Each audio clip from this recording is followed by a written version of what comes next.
गमलृगतो मूल धातु से गो शब्द बनता है, जिसका अर्थ है गच्छति इति गो, जिसका हिंदी में मतलब होता है जो कुछ भी चलता है, जिनका भी चलन और मूवमेंट होता है उसे हम गो बोल सकते हैं। ऐसे ही कुछ और शब्दों का गहराई से अर्थ जानना जरूरी है, ताकि वेद मंत्र में जहां भी कोई शब्द आए उसका सिर्फ संकुचित रूप से अर्थ ना लेकर व्यापक रूप से हम अर्थ लेंगे तो वेद मंत्र हमें अच्छे से सही अर्थ हो जाएंगे। इसीलिए कुछ और शब्दों को मैं आज आपके सामने लेके आई हूँ। चलिए उनका गहराई से अर्थ जानते हैं।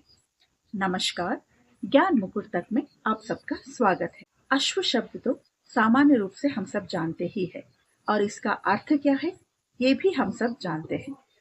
अश्व का अर्थ होता है हिंदी में घोड़ा, और अश्व को संस्कृत में अश्व ही बोलते हैं, उसका भी अर्थ घोड़ा ही होता है। ये अश्व शब्द जिसका मतलब घोड़ा है, ये शब्द संस्कृत और हिंदी के लिए ठीक है। अगर वेद भाषा में हम इस अश्व का सिर्फ घोड़ा करके अर्थ लेंगे तो वेद मंत्र हमें गलत अर्थ हो जाएंगे। ऑलरेडी हमने एक मंत्र का चर्चा किया है, उसमें ये शब्द आता है, उसमें अश्व शब्द का जिक्र किया गया है, इसीलिए मैंने आपको समझाने के लिए इसी शब्द को चुना। अश्व भक्षणे मूल धातु से अश्व शब्द बनता है, जिसका अर्थ है खाना। खाने का मतलब सिर्फ खाना ही नहीं ले सकते, आगे जिसका बहुत व्यापक रूप से अर्थ होता है। खाने का मतलब सिर्फ खाना ही नहीं होता, परसीव करना, ग्रहण करना, ग्रास्प करना, इन सबको हम अश्व बोल सकते हैं। ऐसे ही हम हमारे इंद्रियों को भी अश्व बोल सकते हैं, क्योंकि हमारे इंद्रियां बहुत कुछ ग्रास्प करते हैं, ग्रहण करते हैं। जैसे कि हमारी आंखें दृश्य को, हमारा नाक गंध को, कान शब्द को, जीभ स्वाद को, त्वचा स्पर्श को कैसे ग्रहण करती है, इसीलिए हम हमारे इंद्रियों को अश्व बोल सकते हैं। सूरज की किरणों को भी हम अश्व बोलते हैं, क्योंकि सूरज की किरणें हमारे पृथ्वी के वाटर बॉडीज से पानी को खींचता है, पानी को ग्रहण करता है, इसीलिए हम सूरज की किरणों को अश्व बोलते हैं। ऑर्डिनरी संस्कृत में अश्व का मतलब सिर्फ घोड़ा ही लेते हैं। ऐसे ही वेद मंत्र में जहां जहां अश्व की जिक्र की गई है, जहां जहां अश्व शब्द का प्रयोग किया गया है, वहां सब सिर्फ हम घोड़ा करके लेंगे तो गलत अर्थ ऐसे हो जाएंगे। बहुत लोग सूरज को 7 घोड़ों पे चल के आता है करके बोलते हैं, वो घोड़ा नहीं है, सूरज की किरणों की जिक्र हुआ होता है, वहां पे अश्व शब्द का प्रयोग सूरज की किरणों के लिए करते हैं। ऐसे ही अगर हम घोड़े को किस मतलब से अश्व बोलते हैं, अश्व भक्षणे जिसका मतलब खाना है, इस हिसाब से हम घोड़े को क्यों अश्व बोलते हैं, वो दूरी को ग्रहण करता है। घोड़ा जो है दूरी को ग्रहण करता है, घोड़ा दूरी को कम करता है, दूरी को परसीव करता है, दूरी को ग्रास्प करता है। दूरी को कम करने के लिए हम घोड़े को इस मतलब से अश्व बोलते हैं। तो पूरी तरह अश्व भक्षणे का मतलब है खाना, जो कुछ भी खाता है, ग्रहण करता है, परसीव करता है, ग्रास्प करता है, उन सबको हम अश्व बोल सकते हैं। मैक्स मुल्लर ने हमारे वेदों का मिस इंटरप्रिटेशन किया है। मैक्स मुल्लर सिर्फ संस्कृत के पंडित थे, ना कि वेद भाषा के, लेकिन अंग्रेजों ने मैक्स मुल्लर को ये काम सौंपा इतना बड़ा कि हमारे वेद शास्त्रों को अच्छी तरह अध्ययन करके उनको अंग्रेजी में ट्रांसलेट करे करके।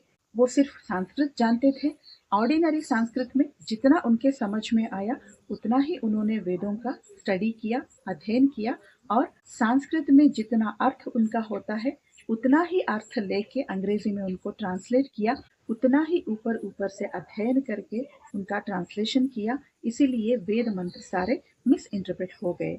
इस वजह से ही आज हमारे वेद आम लोगों की पहुंच से दूर ही रह चुके हैं। बहुत बाद में उन्होंने वेदों का सही अध्ययन करना शुरू किया, तब उनको समझ में आया कि वेदों में तो बहुत उच्च कोटि का ज्ञान भंडार है, और आखिर में उन्होंने हार मान ली।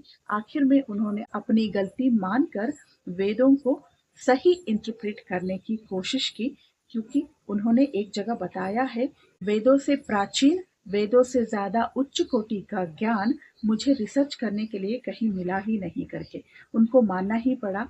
वो वेदों को अच्छी तरह समझने के बाद वे वेदों को मानने लगे, लेकिन उनका अच्छी तरह से सही इंटरप्रेट करने के लिए, सही व्याख्या लोगों तक पहुंचने के लिए उनके पास वक्त बहुत कम था।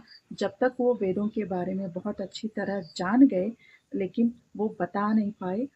इसीलिए हमको वेद मंत्रों को समझने के लिए इन शब्दों का गहराई से अर्थ समझना बहुत जरूरी है। इसीलिए मैं आज कुछ शब्दों के साथ आपके सामने आई हूँ। द्वासुपर्णा सयुजा सखाया में अनशनन अन्यो करके जहां आता है, वहां पे अश करके आता है।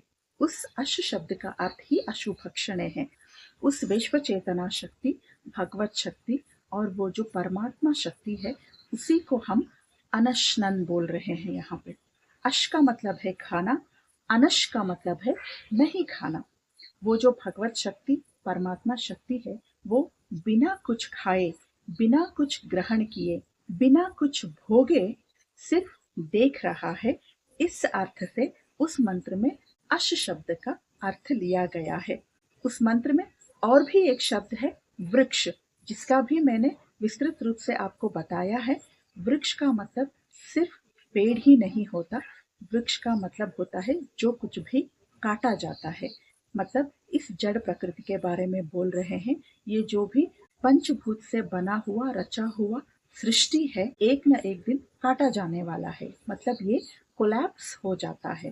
काटना मतलब नाश होना, नाश का मतलब पूरी तरह नाश नहीं है, कोलैप्स हो जाना है।